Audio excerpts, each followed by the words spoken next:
Salut la team, bienvenue sur Tech pour une nouvelle vidéo pour plus de tech in your hand.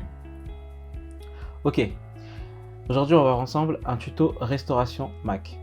Donc c'était une demande qui m'avait été faite et aujourd'hui j'y réponds. Chose promise, chose due. Donc, pour faire ce tuto, il va nous falloir une clé USB de 16 Go. Une clé USB de 8 Go peut passer, mais tout dépend de votre OS. Donc je vous conseille 16 Go, comme ça vous êtes sûr. Il nous faudra un disque dur vierge, de préférence USB 3, car c'est plus rapide. Pour la taille de votre disque, ça va être en fonction de l'espace de stockage de votre Mac. Donc si votre Mac il fait 128 Go, vous prenez un disque dur de 500 Go. Si votre Mac fait 512 Go, vous prenez un disque de 1 Tera. Donc vous prenez toujours une taille au-dessus de la taille du disque que vous possédez, ou au minimum la taille égale. Partez sur une taille au-dessus, comme ça vous êtes large. Donc pour savoir le stockage de votre Mac, donc vous allez sur la pomme, vous faites à propos de ce Mac, et vous allez dans stockage, et donc là vous voyez mon disque fait 128 Go. Il me faut au moins un disque de 500 Go. Ok. Maintenant qu'on sait ça, pour identifier votre OS, vous allez sur la pomme, à propos de ce Mac, et là vous voyez dans aperçu, je suis sur macOS Catalina. Ok. Maintenant qu'on sait l'OS que nous avons, on va maintenant télécharger la version qu'il nous faut. Donc pour cela, on va sur Google.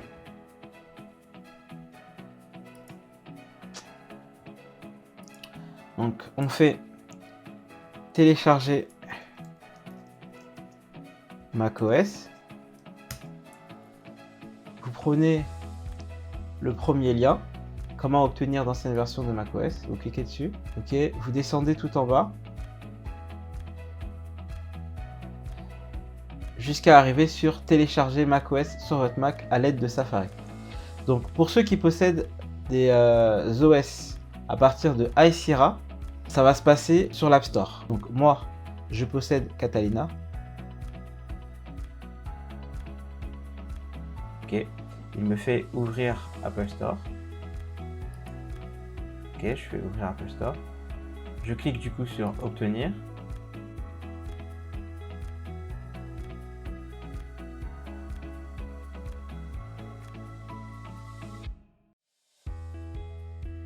Donc là, vous voyez, c'est un fichier de 8,25 Go. Donc une clé USB de 8 Go ne suffit pas. Donc on le laisse télécharger tranquillement.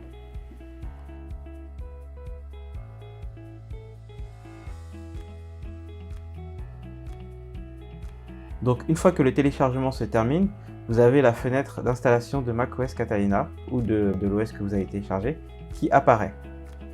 Donc nous, on ne veut pas installer macOS Catalina sur la version qu'on a déjà préinstallée. Nous, ce qu'on veut faire, c'est une clean install. Donc du coup, on va abandonner, on fait quitter. Voilà.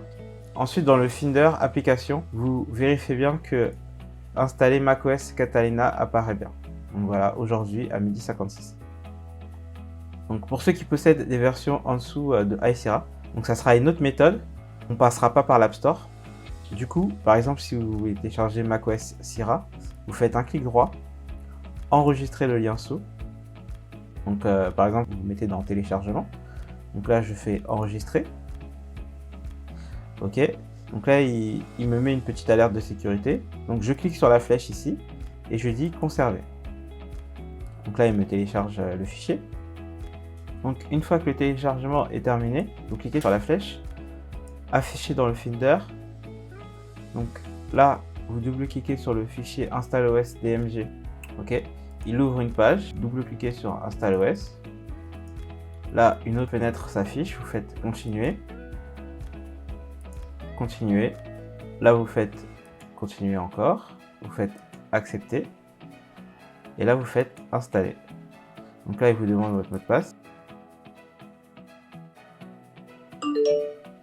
Donc voilà, là, l'installation est terminée. Donc vous faites fermer. Vous pouvez placer dans la corbeille. maintenant qu'on a terminé l'installation, on va dans Finder, on va dans Applications et vous vérifiez bien que installer macOS Sierra est présent. Donc voilà. Ok, maintenant qu'on a vu donc, le stockage que l'on avait, la version que l'on avait, il va falloir faire une liste de toutes vos applications actuelles et récupérer les éventuelles clés de licence, si c'est des applications payantes, pour les réinstaller une à une fois qu'on aura fini de réinstaller tout l'OS. Donc pour savoir toutes les applications que vous avez sur votre Mac, donc deux solutions s'offrent à vous. Soit vous allez sur le Launchpad ici, dans la fusée, et vous faites des captures d'écran de chaque page.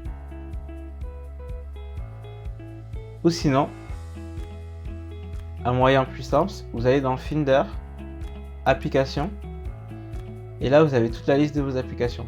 Pareil, soit vous faites une capture d'écran, ou vous les notez sur un petit cahier, ce que vous avez. Donc une fois que vous aurez acheté votre disque dur vierge, pour récupérer vos fichiers, vous avez deux méthodes. Soit vous faites un copier-coller manuellement des fichiers qui vous semblent importants. Donc vous allez dans tous vos menus, documents, téléchargements, images, vidéos. Et vous récupérez absolument tout ce que vous avez besoin. Ou sinon, vous pouvez faire une sauvegarde, ce qu'on appelle une sauvegarde Time Machine. Donc vous allez dans Préférences Système, vous faites Time Machine, et dans Time Machine, vous faites choisir un disque de sauvegarde. Donc vous cliquez sur le disque que vous avez acheté. Donc là par exemple, vous cliquez sur SDTech. Vous pouvez cocher chiffrer les sauvegardes. Donc dans ce cas-là, votre disque sera chiffré avec un mot de passe. Je vous conseille de le faire au cas où vous perdez votre disque. Personne ne pourra avoir accès à vos données. Par contre, ça prend beaucoup plus de temps. À savoir, la première fois que vous allez faire votre sauvegarde, ça va prendre énormément de temps. Comptez à peu près entre 2 heures et 3 heures. Donc une fois que vous avez cliqué sur chiffrer les sauvegardes, vous cliquez sur utiliser le disque. Et normalement, il va démarrer la sauvegarde dans 106 secondes. Ok, une fois que le disque a terminé de faire la sauvegarde de votre disque dur, il y aura une étape de chiffrement, c'est-à-dire qu'il va chiffrer vraiment tout le disque. Ça prend énormément de temps, ça il faut compter une nuit. Mais vous n'avez pas besoin d'attendre que cela termine pour continuer la restauration du Mac. Par contre, attendez bien que la sauvegarde se termine. Une fois que notre sauvegarde est terminée, il va falloir créer notre clé bootable. Qu'est-ce qu'une clé bootable? Donc lorsqu'on va formater le disque de notre Mac, il n'y aura plus d'OS dessus. Et donc cette clé bootable, elle va servir à mettre le nouvel OS. Et en gros, notre Mac va démarrer à partir de cette clé USB. Donc maintenant, on va créer ensemble la clé bootable. Une fois que vous avez branché votre clé USB, on va d'abord la formater avant d'installer l'OS dessus. Donc on va dans Launchpad, dans Autres, vous faites Utilitaire de disque, et là, vous allez sur votre clé USB, donc c'est celle-là. On fait Effacer, donc là je laisse le nom SDTech, et je la laisse en expat, et je fais Effacer. Ok, ça y est, il a formaté la clé, donc on fait OK. Donc une fois qu'on a formaté la clé, retenez bien le nom de votre clé USB. Elle sera importante pour la création de la clé bootable. Donc maintenant que notre clé est formatée, qu'on a téléchargé notre version d'OS correspondant à notre Mac, on va créer notre clé bootable. Donc pour cela, il y a une commande que l'on va taper. Cette commande est différente pour chaque OS. Pour trouver la commande correspondant à votre OS, vous tapez clé bootable macOS sur Google. Vous cliquez sur le premier lien, créer un programme d'installation immersable pour macOS. Et donc, ici vous avez toutes les commandes create, install media pour chaque OS. Donc moi, je suis sur macOS Catalina. Donc il faut que j'utilise cette commande-là. Mais à la place de My Volume, il va falloir mettre le nom de la clé USB que vous avez mis quand vous l'avez formaté. Donc pour modifier vous allez sur un éditeur de texte. Donc, moi, par exemple, je vais mettre TextEdit. Faire nouveau. Donc là, je colle la commande.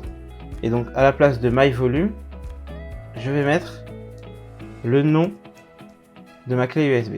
Donc, que j'avais mis, c'était SDTech. Maintenant, je vais refaire un copier-coller. Donc, je fais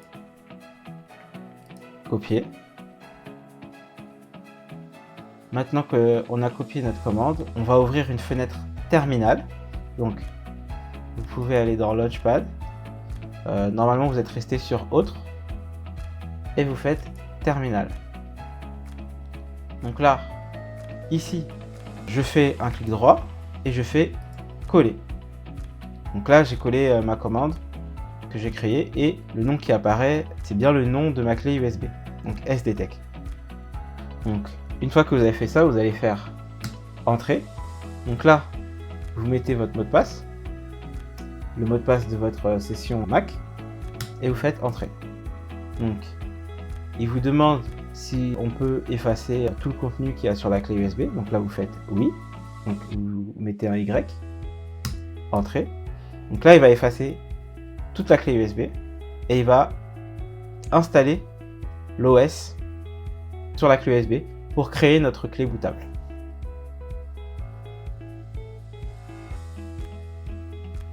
Une fois que votre clé est prête, donc elle va s'appeler tout seul maintenant Install macOS Catalina. Donc vous pouvez le vérifier dans Finder. Vous voyez, elle s'appelle Install macOS Catalina et le fichier qu'on avait téléchargé précédemment est bien sur la clé. Donc maintenant que notre clé bootable est prête, nous pouvons commencer la restauration de notre Mac.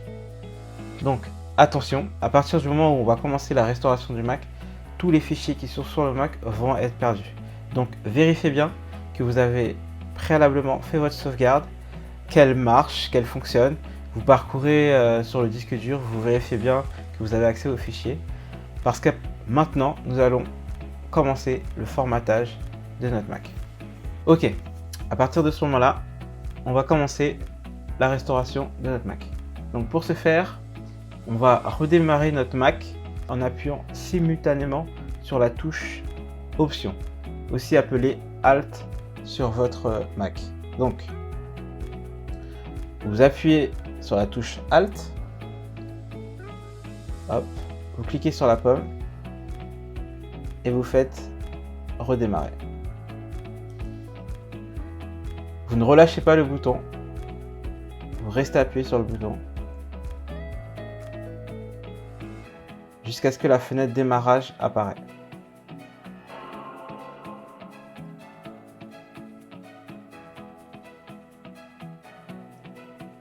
Voilà. Là, la fenêtre démarrage apparaît. Et donc, au lieu d'appuyer sur votre disque dur Macintosh, vous glissez sur Installer macOS Catalina et vous faites Entrée. Donc là, votre Mac va démarrer sur la clé USB. Donc là, vous allez atterrir sur la fenêtre de récupération macOS.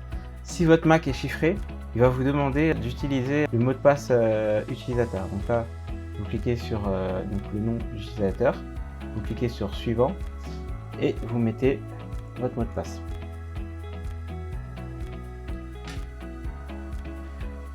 Et donc là, maintenant vous atterrissez sur la fenêtre d'utilitaire macOS. Donc, maintenant qu'on est sur la fenêtre d'utilitaire macOS, on clique sur Utilitaire de disque.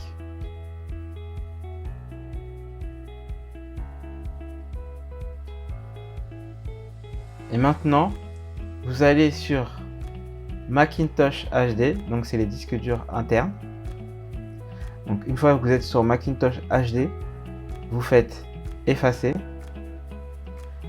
Il va vous demander si vous voulez le renommer. Donc là, moi je laisse Macintosh HD et je fais effacer.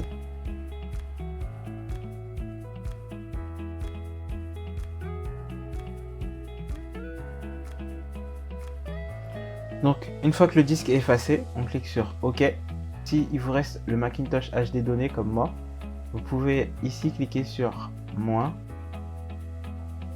et dire supprimer.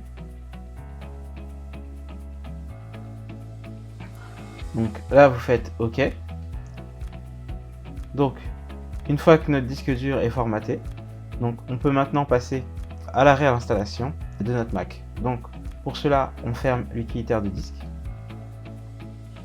Et maintenant on va cliquer sur installer macOS. Vous voyez ici, vous aurez pu restaurer à partir de la sauvegarde Time Machine qu'on a fait. Mais si vous faites ça, en fait vous allez tout simplement réinstaller les mêmes fichiers système qui sont peut-être corrompus ou les bugs. Vous allez en fait revenir sur la version avant qu'on formate. Donc nous ce qu'on veut c'est repartir sur une base saine, une base propre. Donc on va cliquer sur installer macOS.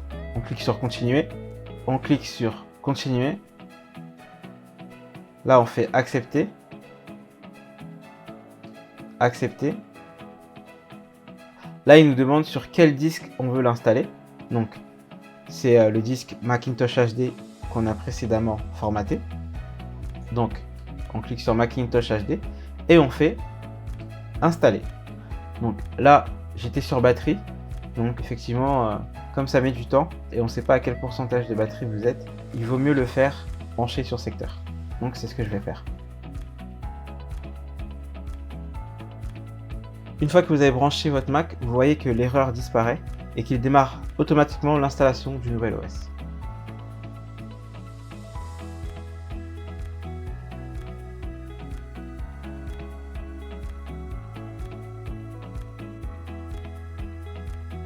Donc une fois que l'installation s'est terminée, vous allez devoir choisir la langue, donc ici France, et on clique sur continuer. Ensuite il va falloir choisir notre réseau Wi-Fi.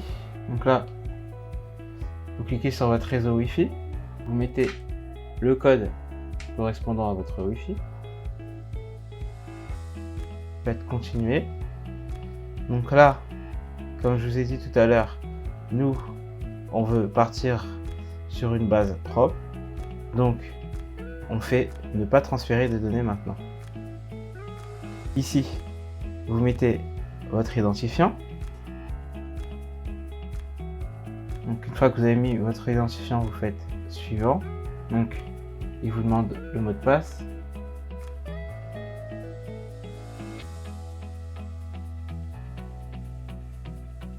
Si vous avez un autre appareil iCloud et que vous avez mis l'authentification à 2 facteurs, un code va s'afficher sur l'autre appareil Apple que vous possédez.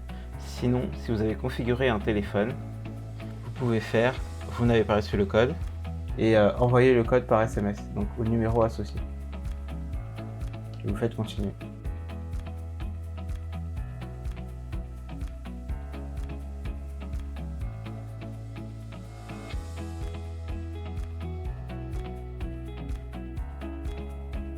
Donc là, vous êtes dans conditions générales, vous faites continuer, vous faites accepter.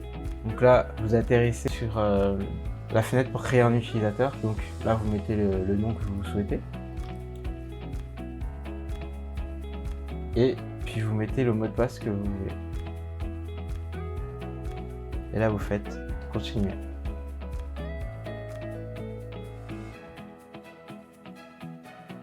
Une fois que vous arrivez sur la page de configuration express, moi je vous conseille de faire personnaliser les réglages.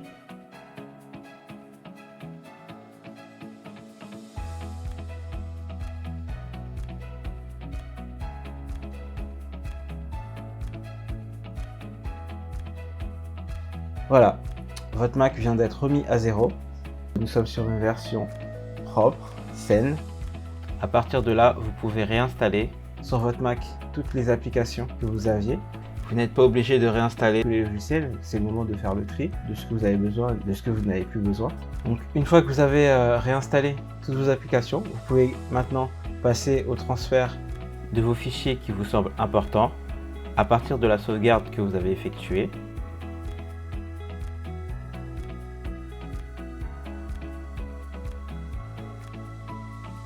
Vous allez dans votre dossier backup et vous cliquez sur le nom de votre ancien MacBook. Donc vous cliquez sur la dernière, vous allez dans Macintosh HD données. Vous allez sur utilisateur. Vous cliquez sur votre nom d'utilisateur. Et là, vous retrouvez tous vos anciens fichiers. Voilà. Si vous avez suivi étape par étape ce tutoriel, vous devriez arriver sur un Mac propre, rapide, fluide, remis à zéro pour votre plus grand bonheur.